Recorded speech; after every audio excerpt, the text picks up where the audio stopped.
Olá, olá, olá, boa tarde.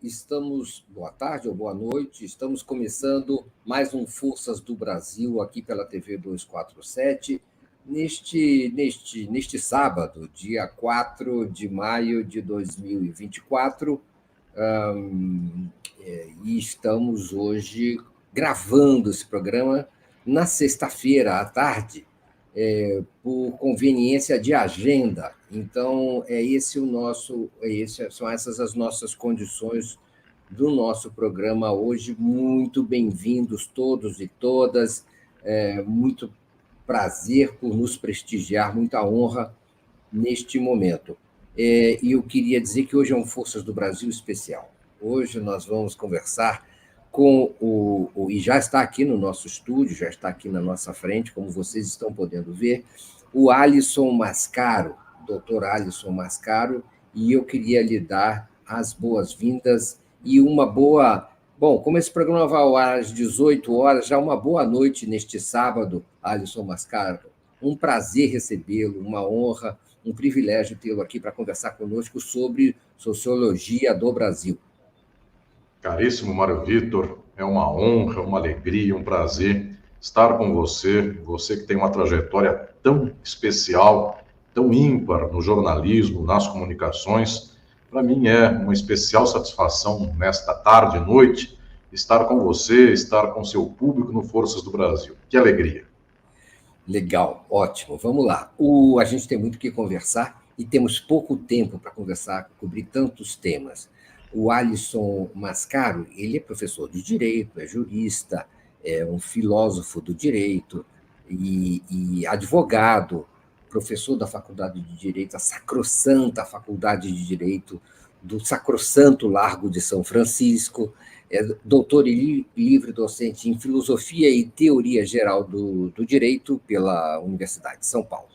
E aí tem uma longa carreira e uma extensa carreira também em diversas instituições, tanto no ensino quanto na pós-graduação, no ensino na graduação e na pós-graduação, e na coordenação, na orientação de diversos cursos, pesquisadores, enfim, tem vários livros publicados, entre eles, o mais recente, salvo engano, é este sobre o qual nós vamos falar agora. Nós arranjamos uma boa desculpa para conversar, não poderia haver desculpa melhor, que é o livro Sociologia do Brasil, que está sendo lançado pela editora Boitempo. É esse o livro que está sendo lançado, e nós estamos compartilhando aqui a capa dele aí para vocês poderem também perceber. Sociologia do Brasil, aqui está no site da editora Boitempo, custa R$ 51,30. Não é? Dá para priorizar esse livro entre as suas prioridades, as suas compras aí. É o Sociologia do Brasil, que está sendo lançado pela Boitempo. Então, é esse aí. Quem quiser pode encomendar em outras livrarias, em outros sites, não é? E isso pode ser encomendado, claro, também nesses outros locais. Eu ia fazer uma leitura do texto de introdução, Alisson, mas eu resolvi não falar nada que tivesse a palavra juspositivismo. Essa palavra juspositivismo, a gente vai falar sobre ela ao vivo aqui. Então, e a gente vai tentar explicar do que se trata ela. Se você está nos assistindo, por favor, dê o seu like, curta aí a transmissão do YouTube, aperte o joinha, vamos entorpecer o algoritmo para que ele nos projete mais ainda em termos de alcance e engajamento. Se você quiser, você pode tornar-se membro solidário da TV 247, você pode também se tornar assinarem Brasil247.com.br, pode doar pela chave Pix, @Brasil247.com.br. Está tudo aqui no rodapé. Ó. Você pode mandar super stickers, super chats, pode mandar... infelizmente, não pode mandar hoje comentários para serem lidos ao vivo, mas a área de chat está aberta para vocês trocarem impressões e comentários a respeito do conteúdo da conversa de hoje. Alisson Mascaro, por favor, por que Sociologia do Brasil? Por que é importante falar sobre Sociologia do Brasil? Do que se trata esse livro? Qual é o plano desse livro? Por favor.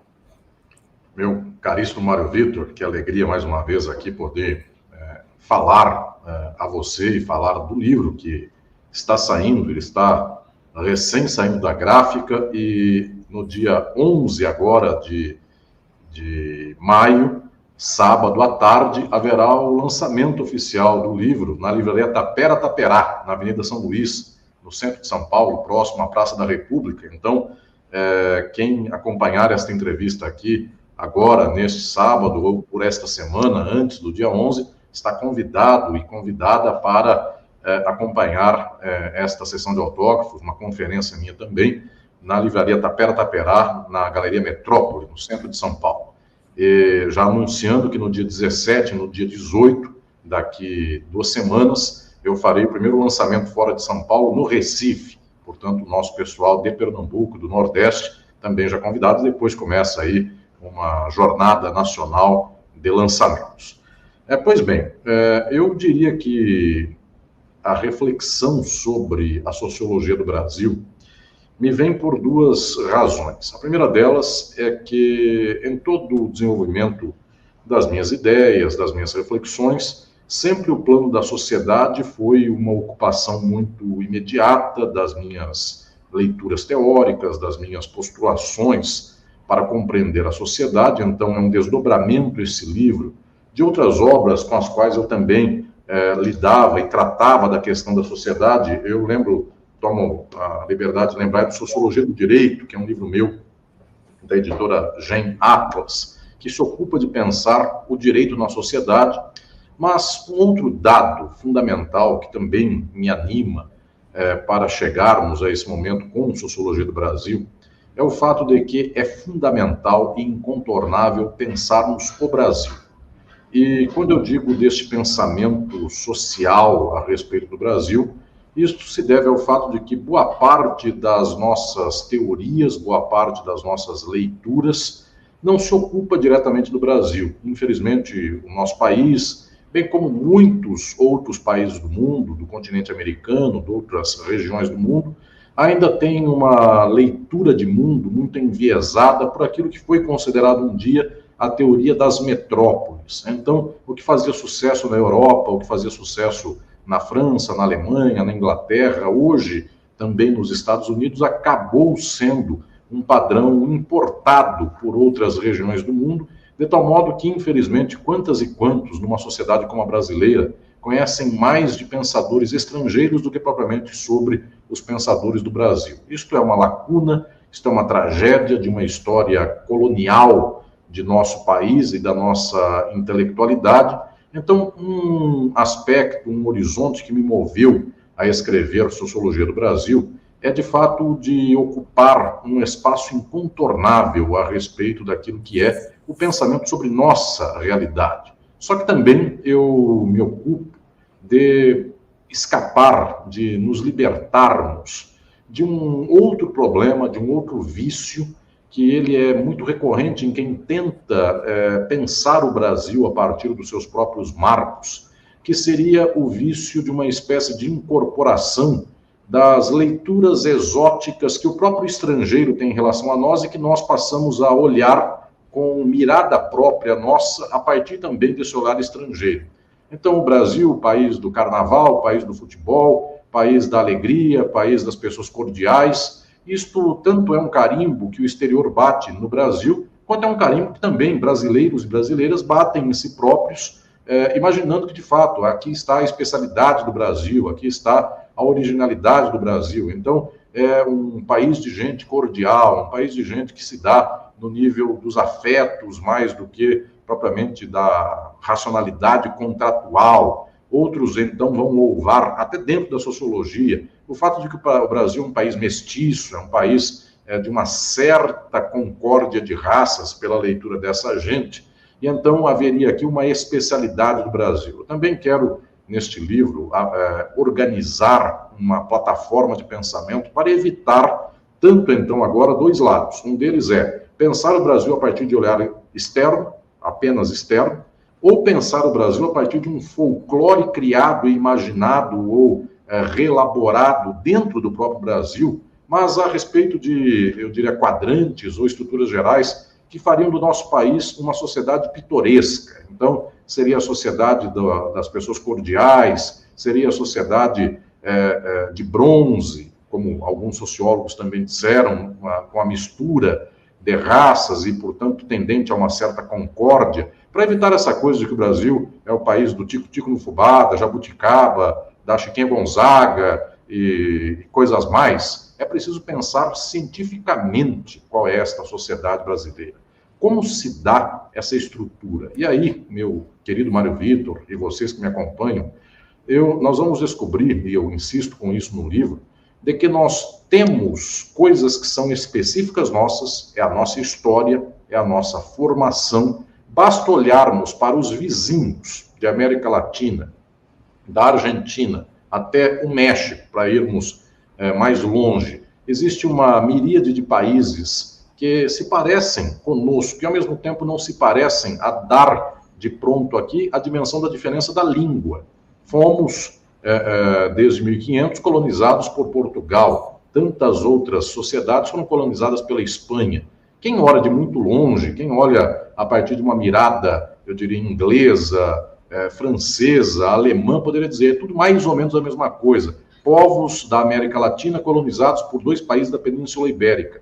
Mas para nós já temos aqui uma diferença em relação a quem não fala a nossa língua, embora, por outros ângulos, nós temos uma plena igualdade com estes outros países de pobreza e, ao mesmo tempo, riqueza, exploração de classe, uma série de dimensões que são entraves à nossa história, mas também potenciais da nossa história. Então, o que eu insisto com este livro, que agora está sendo lançado, é que o Brasil tem coisas que são próprias do nosso próprio país, mas também tem coisas que são muito próprias de todas as sociedades periféricas do mundo, colonizadas originalmente por metrópoles europeias, mas pior que isto, ou melhor que isso também, isto aqui é só uma inferência, nós também temos contradições que, num certo nível, são iguaizinhas às contradições dos Estados Unidos, da Europa, porque também aqui no Brasil, a nossa sociedade é uma sociedade capitalista, de um modo diferente, eventualmente, daquele dos Estados Unidos, que é uma nação imperialista. Somos uma nação submetida ao imperialismo, e isso já faz toda a diferença. Mas lá existem classes sociais, aqui existem classes sociais. Por lá existem arranjos de exploração e dominação, por aqui também existem arranjos de exploração e dominação. Então, pensar o Brasil é tanto pensar aquilo que é específico nosso, que eu uso com uma linguagem do marxismo, inclusive, chamando a isso de formação social. O Brasil é uma formação social única, singular, não é igual à Argentina, que é o segundo maior país do Cone Sul, em termos de tamanho, eventualmente também de população ou economia. Nem igual somos à Argentina. Falamos português, lá se fala espanhol, mas, ao mesmo tempo, somos iguais à Argentina e somos iguais à França, somos iguais à Inglaterra, aos Estados Unidos, ao Japão, porque nossas sociedades são capitalistas. Então, pensar o que é nosso só nosso e o que é nosso geral nos dá, inclusive, a possibilidade de, a partir desse entendimento, se assim o fizermos bem, entendermos que a nossa transformação passa um pedaço por nós mesmos e outro pedaço por uma estrutura geral de transformação das sociedades do mundo, porque, efetivamente, um problema do pedaço do Brasil é o Brasil, e um outro grande pedaço do nosso problema social é o mundo. Muito bem.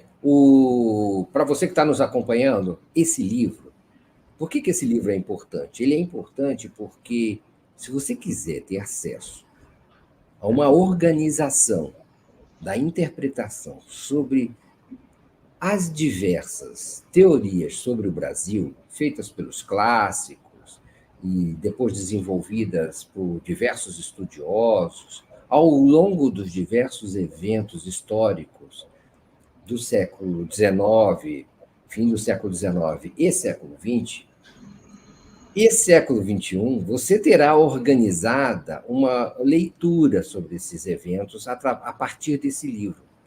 Na verdade, ele pode ser uma boa introdução para o conhecimento de uma sociologia do Brasil.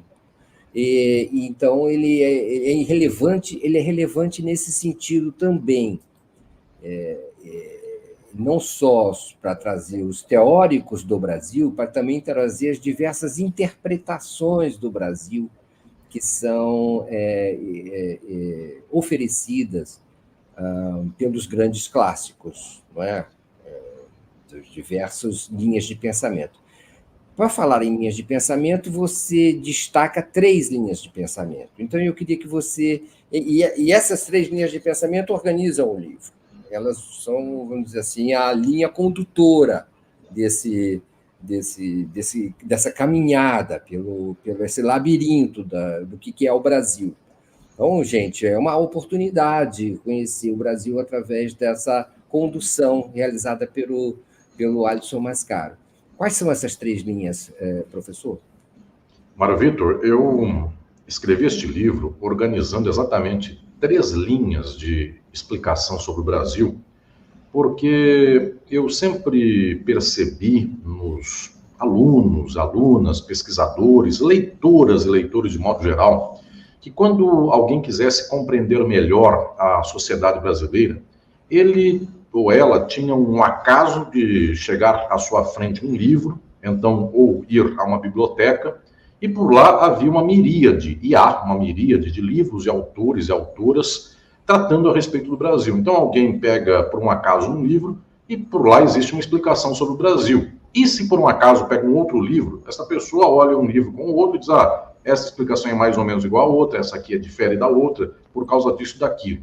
E estas explicações gerais sobre o Brasil, os chamados intérpretes do Brasil, assim, a nossa tradição intelectual consagra a expressão sobre quem pensa o Brasil, intérpretes do Brasil, essas leituras, elas são muito variadas. Existem dezenas de teóricos e teóricas de grande expressividade para pensar o Brasil, e, eventualmente, se nós quisermos estender a quantidade de teses, pesquisas e gente que se ocupa do tema, isto vai para centenas, quem sabe milhares de obras tratando a esse respeito. E isto quase que soterra você que me acompanha, leitor ou leitora, para a perspectiva de tentar compreender a realidade brasileira, porque é muita gente, eventualmente alguém pensa mais ou menos igual a outra pessoa, mas discorda naquele ponto específico, e aí as pessoas se indagam, mas que é esta igualdade, que é essa diferença, que são estes caminhos? Pois bem, eu escrevi e escrevo já há muitos anos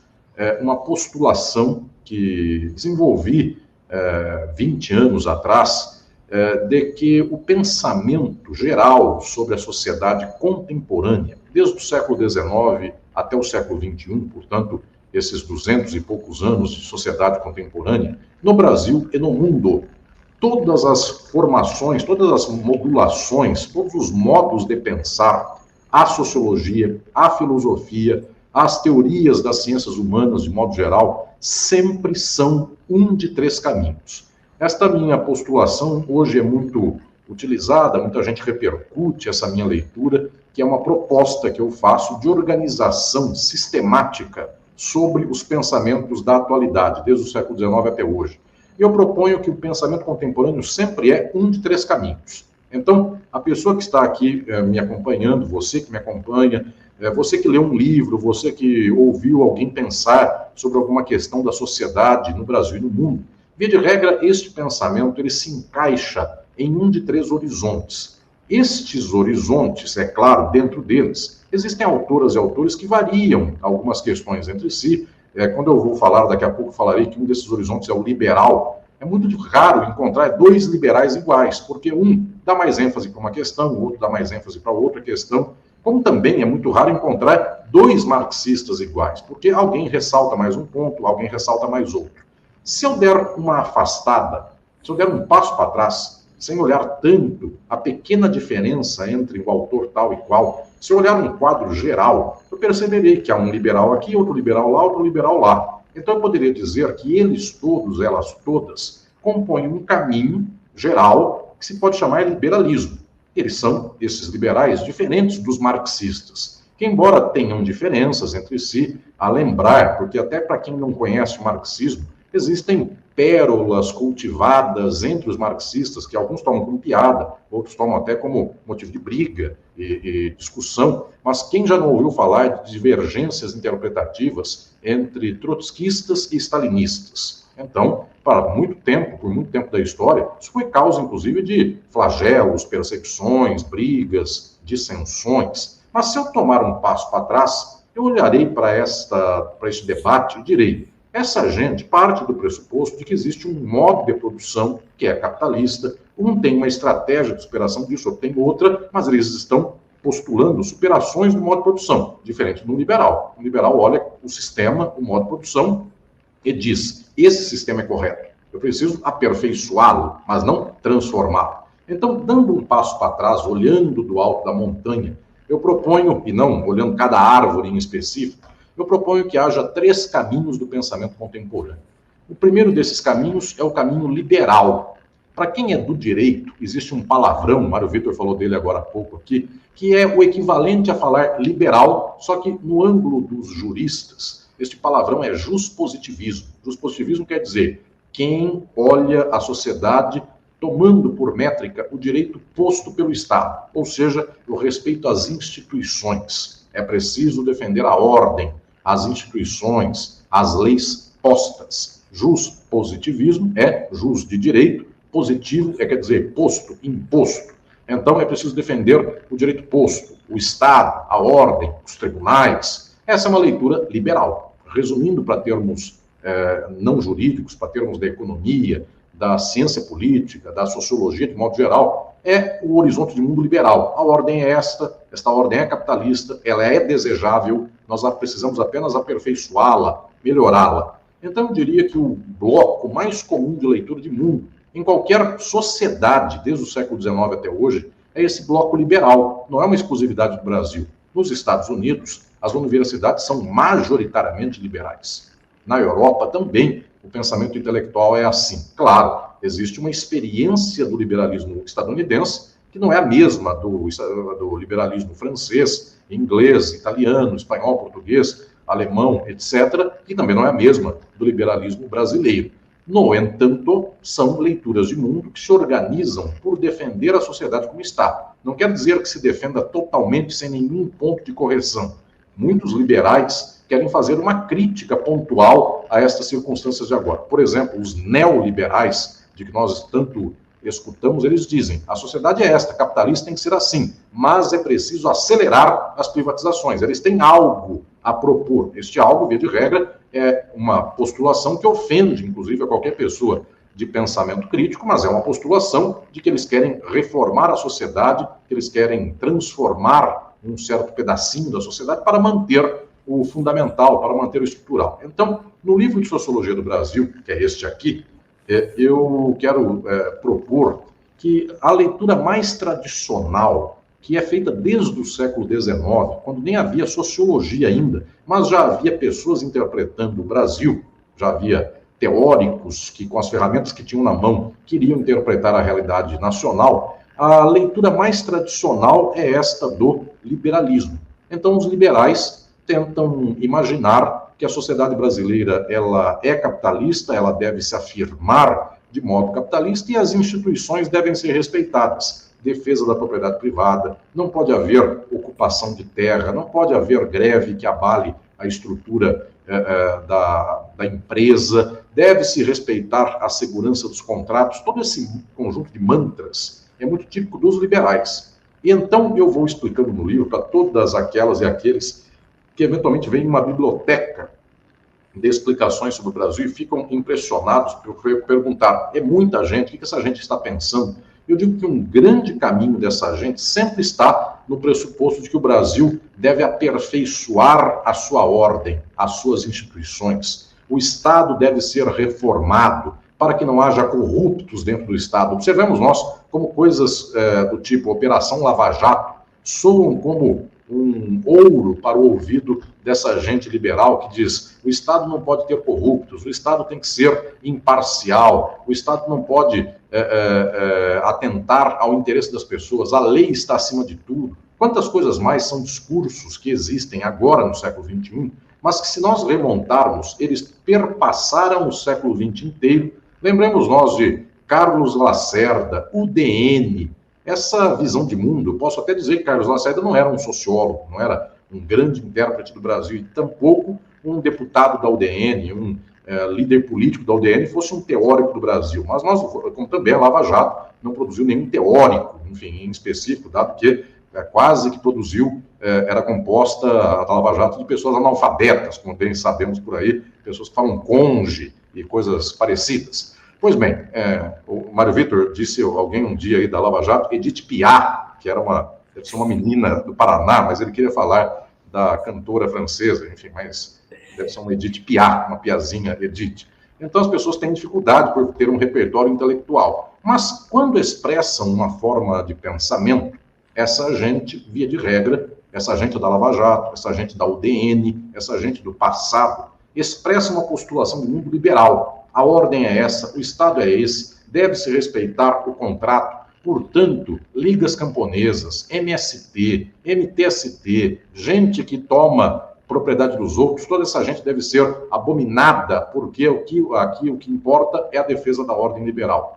E se nós remontarmos bem ao passado, é aí que eu começo o livro, inclusive, falando dos pioneiros, nós vamos ver que antes de haver sociologia bem sistemática, a ciência que os séculos XIX e XX cultivou, antes de haver uma sociologia sistemática, já havia intérpretes do Brasil propondo postulações liberais. E, eventualmente, uma das figuras mais impressionantes para falar a esse respeito é Rui Barbosa, que falava, em termos gerais, sobre a defesa de um Estado imparcial, a defesa da ordem das leis contra o interesse dos homens, ou algo assim. Falava o mesmo que a UDN e o mesmo que a Lava Jato. Só que para nós, hoje, no século XXI, não nos soa que Rui Barbosa pudesse ser alguém que nós emparelhássemos com Sérgio Moro, inclusive porque Rui Barbosa era um filólogo e um linguista de altíssima monta e capacidade, e jamais falaria conge,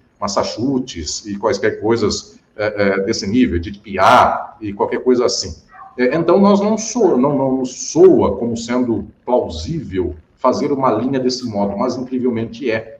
A política financeira do Rui Barbosa, do encilhamento, era uma política da defesa de não ter déficit fiscal no país, do orçamento fechado para pagar contas, de não investir na industrialização do país. Então, se nós formos observar, este é um jeito de pensar, que é um jeito muito aderente à lógica da burguesia, que quer receber seus dividendos do Estado, quer poder explorar sem muita crítica. Então, o primeiro dos caminhos que eu vou enfileirando, isso vai dando um guia de conexão a você, leitor, é de que existe uma história do Brasil que, desde o século XIX, já produz intelectuais que organizam o seu pensamento de modo liberal. E eu vou retrocedendo, eu vou começando, inclusive, lá de trás para depois vir para frente em ordem cronológica, e vou mostrando que, dentre esses pensadores, nós temos alguns patrimônios liberais que hoje eles são praticamente desconhecidos, ninguém nem lembra destas pessoas, mas que em algum momento defenderam o império das leis contra o império dos homens. E quando falavam do império dos homens, pensavam em Dom Pedro I, monarca absolutista, algo assim, e defendiam, portanto, a Constituição.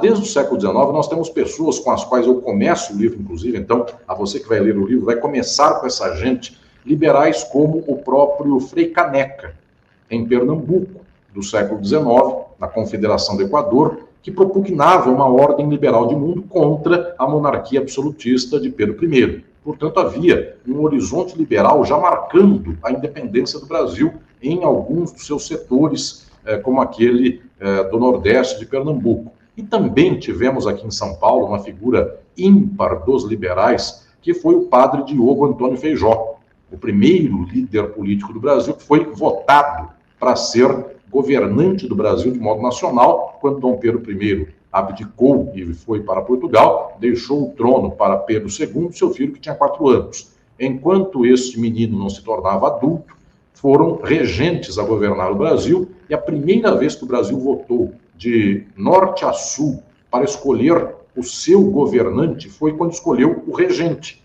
Isto foi entre um governo imperial e outro, e nesse momento ganhou a eleição de modo majoritário, expressivo, essa figura muito ímpar do padre Diogo Antônio Feijó, que então nós conhecemos por regente Feijó, ou alguns chamam de senador Feijó, porque quando foi eleito regente ele era senador. Pois bem, era um padre pobre do estado de São Paulo, um padre com filhos contra o celibato, uma figura muito exótica, até nos termos do século XIX, uma figura bastante popular, bastante dada ao povão, e portanto a elite imperial não gostava do padre Feijó, mas que teve um papel decisivo, inclusive era um liberal, lá na primeira metade do século XIX. Então tem uma história de liberais no Brasil, dos quais o padre Feijó, dos quais o próprio Frei Caneca, são figuras, eu diria, à esquerda do liberalismo. Então, são figuras de uma posição um pouco mais crítica dentro do liberalismo. Mas também há figuras que são liberais de direita, nós chamaríamos hoje neoliberais, se fosse o caso. Tavares Bastos, o grande explicador do Brasil do tempo da monarquia, era um liberal, bastante dado, inclusive, a imaginar que o Brasil não deveria fazer proteção nenhuma à sua indústria, ao seu comércio e aos seus serviços, porque ele pensava que os Estados Unidos deveriam trazer a civilização mercantil e industrial ao Brasil. Então, o Brasil deveria ter tratados de livre comércio com os Estados Unidos, franqueando todo o espaço nacional aos estadunidenses. Isto já se dava nos meados do século XIX. Então, nós vamos observar que existem liberais um pouco mais à esquerda, padre Feijó e o próprio Frei Caneca, liberais mais à direita, como, por exemplo, Tavares Bastos, outros liberais também com posições bem à esquerda, como Luiz Gama, o grande intelectual e jurista negro do Brasil do século XIX, outros liberais à direita, como Rui Barbosa. Há uma miríade que vem chegando até os dias de hoje. Quando nós encontramos os neoliberais, eles não falam novidades. Tudo que eles falam hoje tem uma história que já remonta ao passado. Com um detalhe,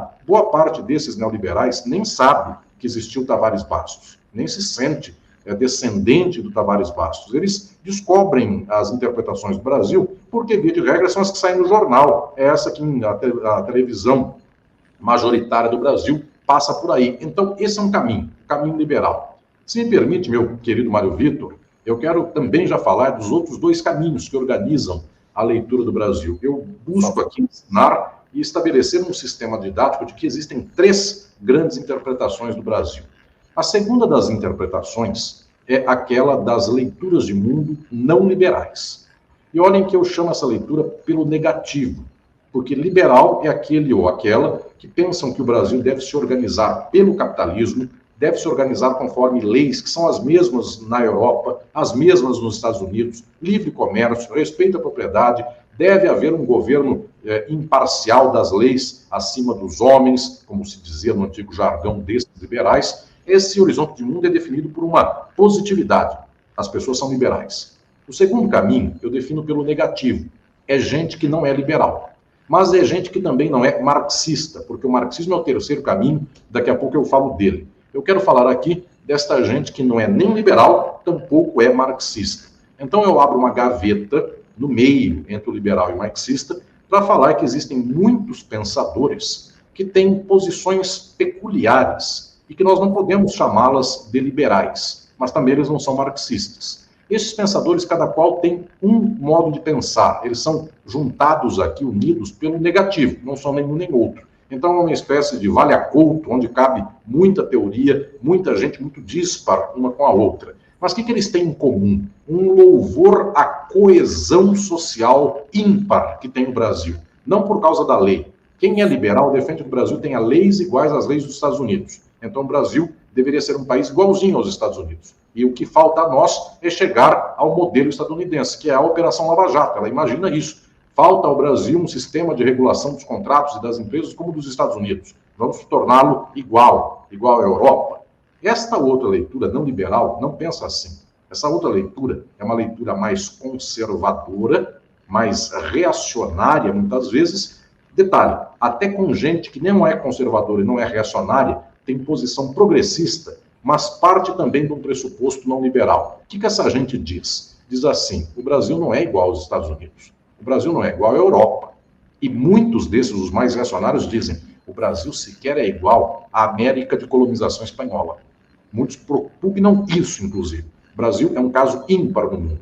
Então, é um país, aí pode vir o que quiser, as pessoas preenchem os pontinhos como queiram. É um país tropical, é a maior nação do mundo que foi erguida e erigida nos trópicos. É um país com uma gente muito peculiar. Aqui a gente se beija, aqui a gente se abraça. O estadunidense mal dá a mão. Aqui a gente já dá 3 beijinhos e qualquer coisa assim. Então começa a pegar aqui um certo exotismo para dizer: o Brasil não deve ser tomado de modo liberal igual aos outros. Tem coisas nossas. E o maior pensador, o maior exemplar dessa leitura foi Gilberto Freire. Gilberto Freire, em obras como Casagrande e Senzala e tantas outras obras, ele busca organizar uma explicação do Brasil, mostrando uma certa docilidade brasileira. Isto caiu como uma luva na mão da ditadura brasileira ou da ditadura de Portugal, de Salazar, dizendo que Portugal era um país melhor do que outros, porque quando fez a colonização do Brasil, o português fazia sexo com a indígena brasileira e com a negra escravizada do Brasil. E o colonizador inglês tinha repulsa à escravizada da América do Norte. Então, Gilberto Freire, a partir de questões como tais, ele infere, isto é leitura reacionária, já vou aqui antecipando, ele infere que o Brasil tem uma certa docilidade erótica, que é uma vantagem do Brasil. Aqui as pessoas não têm diferenças raciais na hora do amor, na hora do afeto, e tudo isso que constitui um certo exotismo do Brasil, que inclusive quando Salazar, lá em Portugal, lia essas postulações do Gilberto Freire, isso era do agrado extraordinário para o salazarismo, dizendo, está vendo, Portugal não é a pior colonização da Europa, a mais atrasada da Europa, era a melhor, porque nós nos entrosávamos com os colonizados, então a escravidão nossa era dócil. E essas imagens de que a escravidão brasileira fosse menos pior do que a inglesa lá nos Estados Unidos da América, isso organizou um certo sistema de pensamento brasileiro que, inclusive, até hoje, para a direita e a extrema-direita, faz com que essa gente diga assim, o Brasil não é racista, aqui as pessoas são amigas umas das outras, e essa infâmia, inclusive, porque isso é uma infâmia, essa leitura de que o Brasil não tem racismo porque as pessoas, aí vem essas frases horrendas e absurdas, nojentas, que dizem assim, a pessoa não é racista porque tem um amigo negro, porque a sua empregada doméstica é negra e é como se fosse de casa. Esses horrores têm um lastro sociológico. Gilberto Freire habilitou muito um pensamento nesse sentido. Então eu diria que aqui existem muitos pensadores dessa tradição que não são liberais. Gilberto Freire não está dizendo que o Brasil é igual aos Estados Unidos, está louvando que o Brasil é diferente dos Estados Unidos. Aqui dá-se uma dimensão, se dá uma dimensão de um país que organiza um afeto, uma posição açucarada. O próprio Gilberto Freire, em Casagrande e Senzala, eu falo isso no livro, ele diz, um português falaria assim, dá-me tal coisa. Um brasileiro fala, me dá tal coisa. Este me dá era o patrão no tempo, segundo Gilberto Freire, da colônia, que quando falava com o escravizado, com a escravizada, ele falava de modo suave. Esta era a postulação de Gilberto Freire. E olhem o quanto isso impactou muito da explicação social brasileira. Até hoje, muita gente da extrema-direita diz assim, o Brasil não é racista, aqui todos se dão bem, a pessoa dá risada, e essas tragédias que são muito organizadoras. Mas olhem, porque aqui no livro eu ponho, no caminho destes não liberalismos, Gilberto Freire, mas ponho também neste caminho Darcy Ribeiro, que politicamente não tem nada que ver com Gilberto Freire. Gilberto Freire, em algum momento da vida, foi udenista, defendeu a ditadura militar de 64, e Darcy Ribeiro, trabalhista, brisolista, janguista, getulista, comeu o pão que o diabo amassou quando veio a ditadura militar. Teve que se exilar do Brasil. Então, ele é o antípoda, de algum modo, de Gilberto Freire. No entanto, em um livro fundamental, O Povo Brasileiro, Darcy Ribeiro, antes de morrer, inclusive, na década de 1990, ele organiza uma leitura do Brasil que diz, o Brasil é um país que foi lavado a sangue de indígenas e negros. No entanto, este Brasil é um país de uma miscigenação que deveríamos louvar, não de modo reacionário ou conservador, de modo crítico.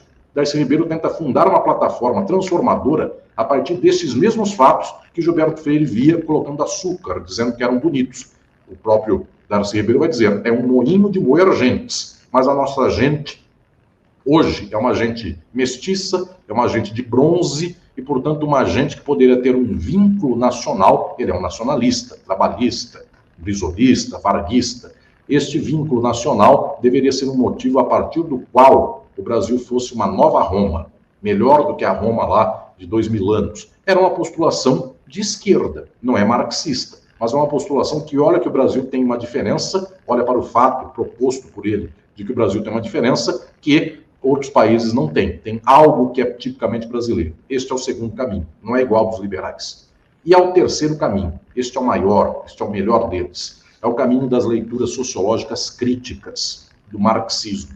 Nós podemos dizer que Darcy Ribeiro é alguém relativamente próximo a uma leitura crítica de mundo, porque era um pensador de esquerda, isso é muito verdade. E, já de outro modo, Gilberto Freire é um pensador da direita, destacadamente de direita, e se louvava disso, se jactava por ser um pensador de direita. Mas o próprio Darcy Ribeiro não tem as armas científicas do marxismo, porque o marxismo inaugura, só no século XX, no século XIX não havia esta ferramenta do marxismo. O marxismo inaugura no século XX uma interpretação do Brasil que vai nos ensinar algo decisivo. O fundamental do Brasil não é se o senhor de escravizados era açucarado no trato com o escravizado ou não. Era que havia um senhor de escravizados e escravizados, e este é um modo de produção escravista, colonial. Então, a dimensão sobre se beijava ou não o senhor de escravos ou de escravizados, as pessoas escravizadas, é a pergunta menos importante. A mais importante é, havia escravidão, havia um modo de produção. Então, é preciso pensar de modo científico e maiúsculo a realidade a partir do modo de produção. E essa tradição no Brasil começa apenas no século XX, no século XIX, não havia essas ferramentas. Marx é um pensador da segunda metade do século XIX e demorou para que sua leitura sistemática chegasse no Brasil. Havia uma ou outra pessoa que leu Marx, pessoas que leram Marx no final do século XIX ou no começo do século XX, mas o marxismo surge de modo mais pleno no século XX. O primeiro grande sociólogo do Brasil que conseguiu entender um problema do modo de produção no Brasil foi Caio Prado Júnior. Caio Prado Júnior é um pensador incontornável do Brasil, que operava num diapasão muito superior àquele de Gilberto Freire, mesmo aquele de Sérgio Buarque de Holanda, que é liberal e que dizia de que o brasileiro é cordial e precisava ser imparcial e favorável às leis. Caio Prado Júnior vai dizer, o problema do Brasil é que o Brasil é um país organizado sob modo de produção capitalista. O problema é o capitalismo no Brasil. E esta leitura de Caio Prado inaugura todo um debate este no qual eu vou ensinando também no livro, que tem outras figuras referenciais na segunda metade do século XX que avançam de modo ímpar nesta reflexão, nesta ciência. Então eu trago aqui o exemplo de dois importantíssimos sociólogos do Brasil, dois fundamentais pensadores do Brasil. Um deles foi Rui Mauro Marini, que foi perseguido pela ditadura militar, teve que produzir talvez metade da sua obra fora do Brasil, no exterior, principalmente no México, ainda mais no tempo de Allende também, no Chile. Rui Mauro Marini, que é um brasileiro estudado no mundo inteiro, que demonstrou que o Brasil era um país capitalista dependente, e quanto mais o Brasil se industrializava, não era para romper com a dependência, pelo contrário, era para ser um país subimperialista. Então vinha a empresa da Europa, a empresa automobilística da Alemanha, punha uma fábrica no Brasil, não era para o Brasil se tornar um país pleno e independente, era para fazer do Brasil uma plataforma imperialista contra outros países mais submetidos ainda que o Brasil. O Brasil produzia carro aqui para ser explorado aqui e ainda vendia carro para o Paraguai. Então, havia uma cadeia de imperialismo e o Brasil não era o topo da cadeia. O Brasil era um país altamente explorado nesta cadeia. Então, o Rui Mauro Marini vai mostrando que, inclusive, as soluções da ditadura, como estas da industrialização, não salvavam o país, porque a industrialização da ditadura era mediante capital estrangeiro. Então, isso aqui não fazia a emancipação do país. Quanto mais gente empregada na indústria, isso não libertava a classe trabalhadora, jungia ainda mais a classe trabalhadora. Rui Mauro Marini é, portanto, um sociólogo fundamental da segunda metade do século XX. E o outro incontornável sociólogo foi Florestan Fernandes. Florestan Fernandes, que tem uma história belíssima, uma história de luta pessoal espetacular, ele é responsável por um dos momentos mais importantes da compreensão social brasileira. Na década de 60, quando ele vai ser caçado pela ditadura militar e tem que ir para o estrangeiro, Florestan Fernandes, naquele tempo do exílio, mas depois também na sua volta, após este momento, ele organiza uma reflexão sobre o Brasil fundamental a respeito da Revolução Burguesa no Brasil, e na década de 70 ele se torna plenamente marxista e plenamente radical. Tanto é que a obra última do velho Florestan Fernandes, ao tempo em que ele foi deputado constituinte na década de 80 e também no começo da década de 90, é uma obra plenamente radical, plenamente revolucionária. Via de regra, estes são os livros de Florestan Fernandes que a sociologia do Brasil não lê, porque a sociologia do Brasil prefere ler os livros mais antigos de Florestan Fernandes, que são mais clássicos, tratam dos índios tupinambás daquele tempo de 1500, então não fazem cócega com o problema de hoje. Florestan Fernandes, no entanto, na década de 70, percebeu algo fundamental, e eu destaco aqui no livro. O Brasil é organizado de modo capitalista, a burguesia do Brasil domina o Brasil de modo extremo, o povo brasileiro é subjugado, só que a burguesia do Brasil, por sua vez, é acoplada à burguesia imperialista dos Estados Unidos, principalmente, mas também da Europa e de outros países. Então, é um país submetido ao imperialismo. Os meios de comunicação de massa do Brasil são meios postos para este domínio e jamais dão uma outra leitura de mundo. O modo pelo qual o povo brasileiro pensa vem mediante igrejas cuja matriz de pensamento é para manter o domínio. Os militares do Brasil não são nacionalistas, são defensores dos Estados Unidos, do imperialismo estadunidense, de tal modo que, se eu pego esse quadro inteiro, Florestan Fernandes fez isso, Florestan percebeu, deu-se aqui o que ele chamou de circuito fechado. O Brasil é totalmente encadeado para a lógica de exploração do capital, e o povo é organizado para não entender isso, para pensar que é assim mesmo, que o povo deve lutar pelo seu e não mudar a sociedade, que Deus quis assim, a televisão ensina que é assim que tem que ser, etc. e tal. Florestan Fernandes percebeu, com este sistema, nós temos um circuito fechado, e deste modelo, só assim, não adianta reformar as instituições. Todas as instituições são do capital. Então, dizia o Florestan Fernandes, apenas a luta socialista quebra este modelo. Aí, quando vem a Constituição de 88, o final da ditadura, Florestan era deputado federal, todas as pessoas liberais de esquerda diziam, agora o Brasil vai, porque agora nós não temos mais ditadura, teremos democracia, teremos uma ordem que nos habilitaria a crescer democraticamente. Foi a ilusão do PT, foi a ilusão do PSDB e de outros partidos mais liberais. Pois bem, Florestan foi contra toda essa leitura, embora ele fosse um deputado do PT, mas era um deputado do contra, dentro da leitura teórica do PT. Ele dizia, mesmo com Constituição e com democracia, nós mantivemos os militares intactos, eles são antinacionalistas. Nós mantivemos as televisões e os meios de comunicação nas mãos da extrema-direita. Nós mantivemos um poder social nas mãos de igrejas e outros mais, escolas, universidades, que são todas entidades que fomentam a ideologia do capital. A burguesia do Brasil não concede uma vírgula em favor do povo.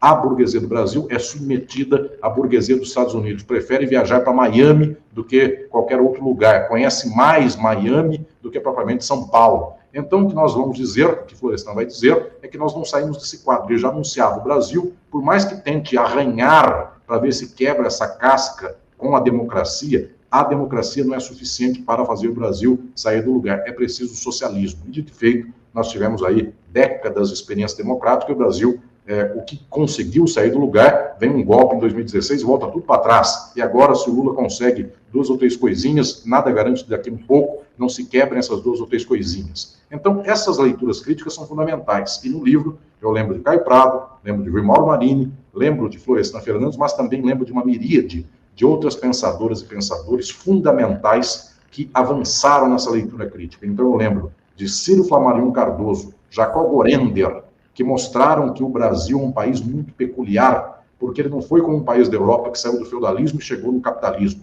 O Brasil não saiu do feudalismo, não teve feudalismo em 1500, 1600. O Brasil saiu de um escravismo colonial, era o modo de produção do Brasil, colônia, e depois chegou no capitalismo. Nossa história é peculiar, não é igual à história de Portugal, a história da França, a história da Inglaterra.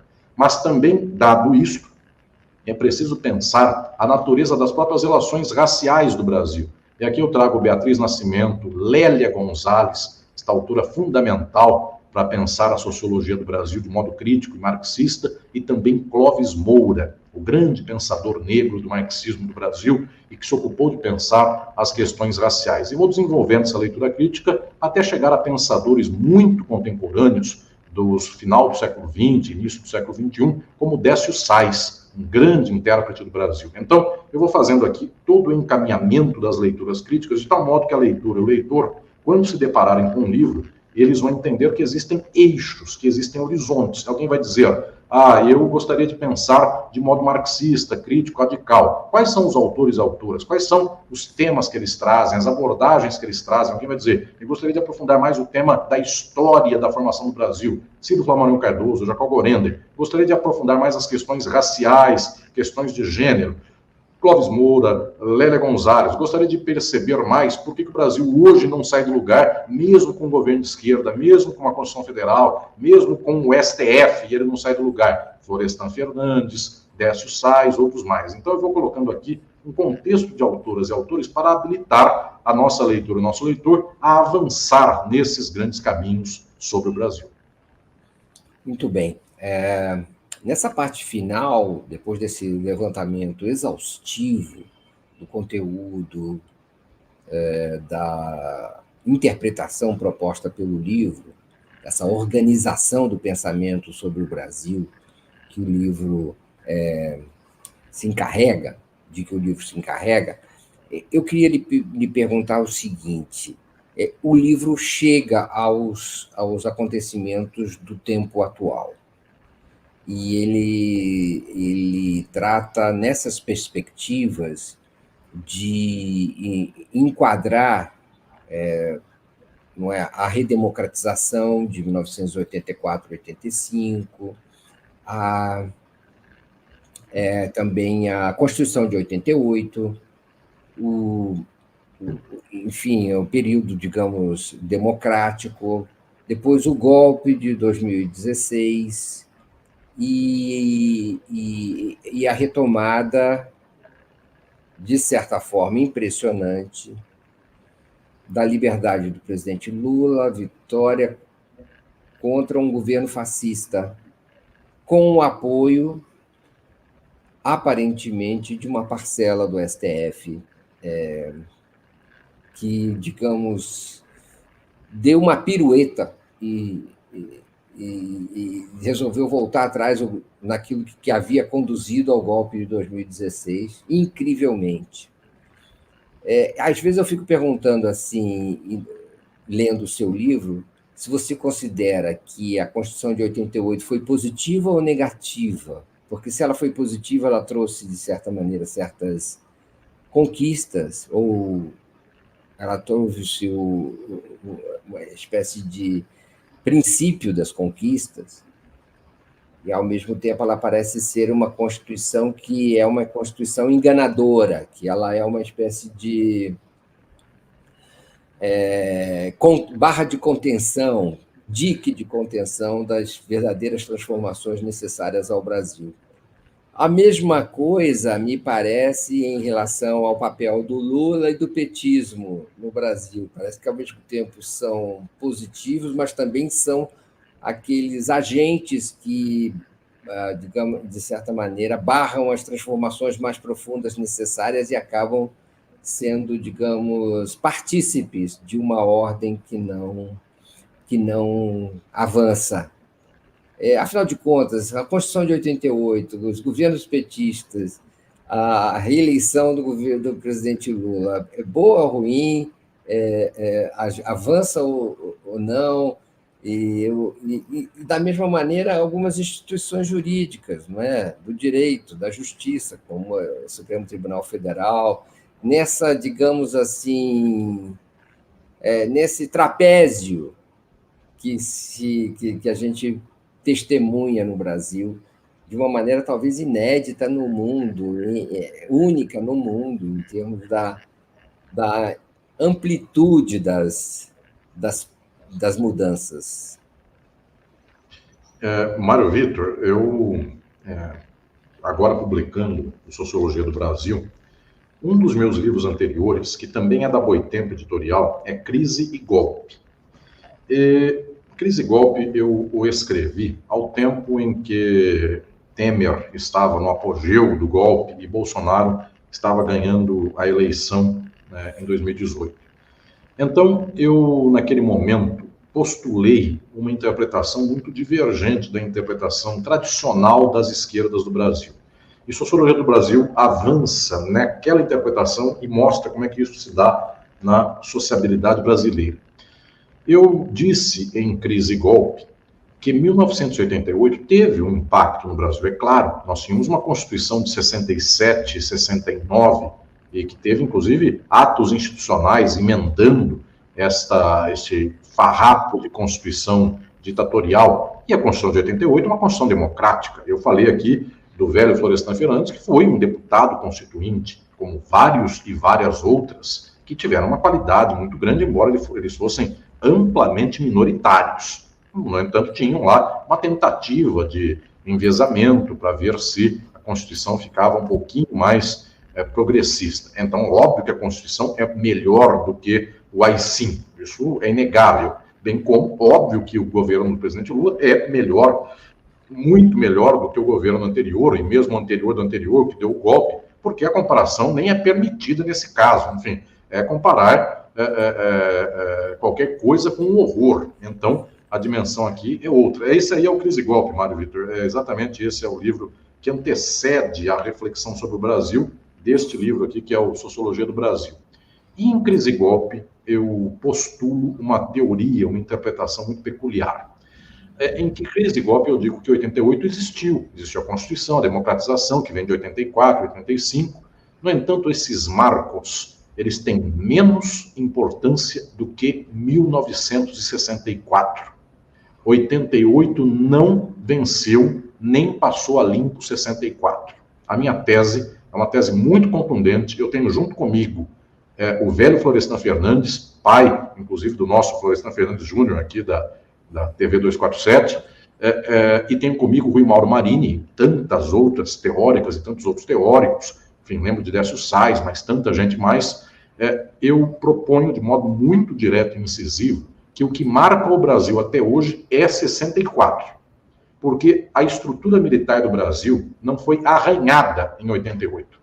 Ela se manteve mais ou menos igual, tirando uma coisinha aqui outra lá, mas ela manteve, inclusive, na Constituição, estes arremedos de interpretação que até outro dia geravam aí a hipótese de que eles fossem poder moderador, e que ainda não acabou, porque mesmo que o STF tenha dito que eles não são poder moderador, eles continuam achando que são. Então, 88 não tocou no fundamental dos militares. E o fundamental dos militares se deu em 64, porque em 64 eles deram um golpe e nada aconteceu contra eles. E este golpe, depois de 84 e 85, não sofreram sanções substanciais. Alguém vai dizer, mas eu conheço um processo que houve de um cara lá que era de patente baixa e sofreu um processo. Um ou outro só nesse nível, mas nenhum general sofreu processo, nada foi confrontado em nível extenso. A Argentina confrontou de modo melhor a ditadura dela do que nós aqui. Então, 88 não superou 64.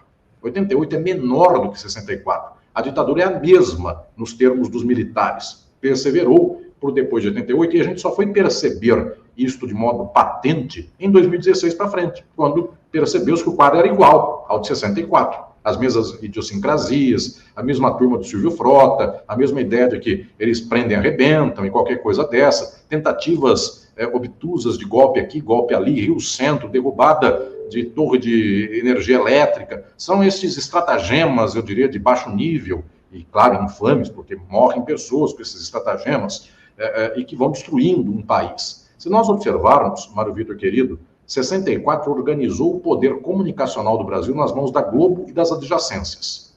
E 88 não deu poder comunicacional para as bases, para as massas. E a gente fica nesse quadro até hoje. Então, o padrão brasileiro é 64, que organizou a Globo, organizou o jeito pelo qual o militar manda e desmanda, organizou o sistema político constituindo sempre uma massa que, quando eventualmente, politicamente, a esquerda tiver qualquer pretensão um pouquinho maior, vem organizado um centrão. Então, o centrão é uma organização da ditadura, porque lá tinha senador biônico, lá tinha uma estrutura pela qual estados que eram controlados mais facilmente pela arena tinham expressividade eleitoral maior do que os que eram menos controlados. A ideia de fazer centrão já vem desde muito tempo, e isso vai se reproduzindo. 88 não acabou com isso, pelo contrário, facultou coisas como tais. E aquilo que 88 parece que contribuiu de bom, que é dar poder para o Ministério Público, para que ele olhasse as garantias institucionais, democracia e direitos humanos, dar poder aos membros do Judiciário para ver se eles melhorariam o país um pouquinho, deu no Dallagnol e no Sérgio Moro. Então, a parte boa, dita boa da Constituição de 88, como não tocava no problema do capitalismo, como não tocava nas lutas sociais decisivas, pelo contrário, aumentou o salário de juiz, aumentou o salário de procurador e falou, agora vocês cuidam do país. Resultado, Moro e Dallagnol. Então, efetivamente, esta ordem, que hoje, inclusive, peculiarmente, eu tenho que até olhar na agenda, quando eu falo, hoje, maio de 2024, parece que o STF está do nosso lado, do lado bom. Eu sou obrigado a falar isso porque daqui a pouco vai que muda tudo de novo, e então volta o STF de 2016 ou algo assim. Hoje parece que está mais ou menos do nosso lado, mas ontem não estava, amanhã não vai estar de novo, e o padrão mais ou menos da organização jurídica do Brasil é o padrão do Sérgio Moro. É raro quem não tenha essa forma de pensar o mundo. Portanto, este horizonte, ele é um horizonte que veio de 64. 88 fez um certo arranjozinho menor, teve contribuições, claro, mas esses arranjos não foram suficientes para desestruturar o quadro geral, porque agora eu lembro do fundamental. 64 reorganizou, em termos maiúsculos, o latifúndio, e impediu qualquer reforma agrária. E 64 reorganizou o sistema especulativo do Brasil. Bancos dominando o Brasil fundamentalmente. Isso 88 também não acabou. E, portanto, os governos de esquerda depois de 88, que não acabam com o latifúndio, não acabam com o poder da especulação financeira e bancária, hoje localizada na Faria Lima, anos atrás na Paulista, e tempos que não é do Mário Vitor nem meu, lá na Rua 15 de Novembro, no centro de São Paulo, aquela dimensão desse poder bancário, essa dimensão não foi sequer tocada. E a gente paga o preço disso até hoje. O Banco Central, que faz com os juros o que quer, porque os rentistas, que são 0,01% da população, querem sangrar o Brasil. Observemos nós, nem governos de esquerda conseguem quebrar isso. Não revertem privatizações. Então, efetivamente, o quadro nosso tem em 88 uma espécie de página suave, bonita em alguma coisa, mas que não é suficiente para virar 64. Qual é a tragédia? A tragédia é que 64 marcou o Brasil e do padrão de 64 nós não saímos. Militar, Globo, meios organizacionais políticos do Centrão, economia dependente de latifúndio, que na década de 60 tinha uma cara e hoje é o agronegócio, é a outra cara do mesmo, e sistema banqueiro, sistema especulativo e coisas mais. O padrão do Brasil é o mesmo. Com esse padrão a gente não sai do lugar. É o que Florestan falava na sociologia dele, de um circuito fechado. A gente sai muito pontualmente, uma coisinha, uma migalha aqui, outra lá, se consegue disso. Mas até essa pequena migalha, o dia que o capital não quer, o dia que o militar não quer, o dia que o sistema comunicacional não quer, os aparelhos ideológicos não querem, essa migalha é tomada de volta, nem isso fica para o povo. Então, efetivamente, qual é a nossa tragédia? A nossa tragédia é que desde o golpe militar, a cara do Brasil, a sociologia sobre o Brasil, o jeito pelo qual a gente vê o Brasil, essa cara é a mesma. Só que tem uma tragédia a mais. Em 64, havia mulheres e homens de grande capacidade, eu falo de muitos deles aqui, que diziam, é preciso transformar o Brasil, transformar radicalmente, estruturalmente. Um homem que nem era grande coisa em termos de transformação estrutural, mas era alguém nesse quadro, e caiu por causa disso, que era João Goulart, dizia de reformas de base.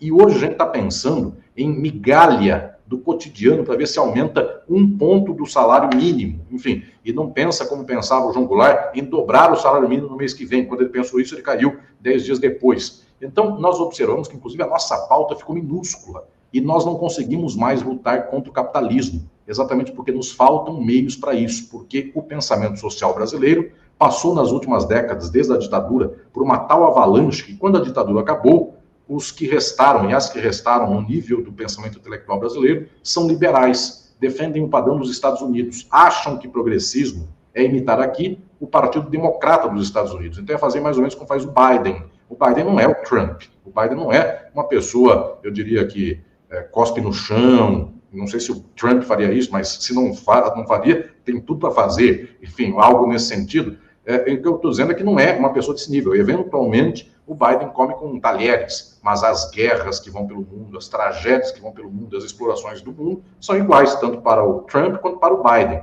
Então, esse padrão de esquerda liberal, esse padrão neoliberal, é o padrão de 50 anos do Brasil. Por isso que eu escrevi esse livro, meu querido Mário Vitor, porque eu quis romper com essa leitura de mundo que diz assim, basta a Constituição, basta as leis, agora o STF nos ajuda, agora temos uma boa consciência social, agora com a internet nós não estamos mais reféns dos meios de comunicação de massa. Os meios de comunicação de massa, eu sei que tem internet, tanto é que eu sei que eu estou aqui falando nesse programa tão especial do querido Mário Vitor, para você que está me acompanhando, e que bom que eu possa falar para a pessoa que eu não sei nem de onde ela está me vendo, me ouvindo do Brasil e do exterior, que coisa linda. Só que eu sei também que o algoritmo do celularzinho alcança 200 milhões brasileiros, e a nossa tentativa aqui é muito nobre, muito valiosa, ela alcança milhares de pessoas, poucos milhões de pessoas, ou seja, o capital domina tudo, na prática, tirando algumas rebarbas. Então, efetivamente, eu não posso mais contar com uma leitura social sobre o Brasil, dessa liberal, neoliberal, que diz assim,